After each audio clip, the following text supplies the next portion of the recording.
Hindenburg report രാജ്യത്തിനെതിരായ George സോറന്റെ നീക്കത്തിന്റെ ഭാഗമെന്ന് ബി.ജെ.പി. കോൺഗ്രസ് ഇന്ത്യ സഖ്യം, ഹിൻഡൻബർഗ് എന്നിവർ ഒന്നിച്ച് നിന്ന് രാജ്യത്തിന്റെ സാമ്പത്തിക അരക്ഷിതാവസ്ഥ സൃഷ്ടിക്കാൻ ശ്രമിക്കുന്നുവെന്ന് ബി.ജെ.പി. നേതാവ് രവിശങ്കർ പ്രസാദ് പറഞ്ഞു. അതേസമയം നഷ്ടത്തോടെ വ്യാപാരം തുടങ്ങിയ ഓഹരി വിപണി കരകയറി. സെബി ചെയർപേഴ്സൺ മാധവി പൂരി ബൂച്ചിന് അദാനിയുടെ ഷെൽ കമ്പനികളിൽ നിക്ഷേപമുണ്ടെന്ന ഹിൻഡൻബർഗ് റിപ്പോർട്ടിൽ രാഷ്ട്രീയ വാക്പോര് രൂക്ഷമാകുന്നു. ഹിൻഡൻബർഗ് റിപ്പോർട്ടിന്റെ അടിസ്ഥാനത്തിൽ JPC അന്വേഷണം വേണമെന്ന ആവശ്യമാണ് കോൺഗ്രസും മറ്റു പ്രതിപക്ഷ പാർട്ടികളും മുന്നോട്ട് വെച്ചത്. എന്നാൽ രാജ്യത്തിന്റെ സാമ്പത്തിക നില ആഗോളതലത്തിൽ അംഗീകരിക്കപ്പെടുന്നുവെന്നും രാജ്യത്ത് സാമ്പത്തിക അരക്ഷിതാവസ്ഥ സൃഷ്ടിക്കാനാണ് കോൺഗ്രസ് ശ്രമിക്കുന്നതെന്നും BJP വക്താവ് രവിശങ്കർ പ്രസാദ് പറഞ്ഞു.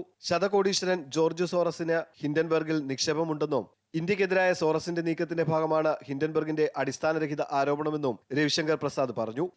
टूल किट वालों को तो कोई मतलब नहीं हिंदुस्तान के विकास से, उनको तो हम जवाब देते हैं और देते रहेंगे, वो कभी सफल नहीं होंगे. लेकिन कांग्रेस पार्टी को क्या हो गया है,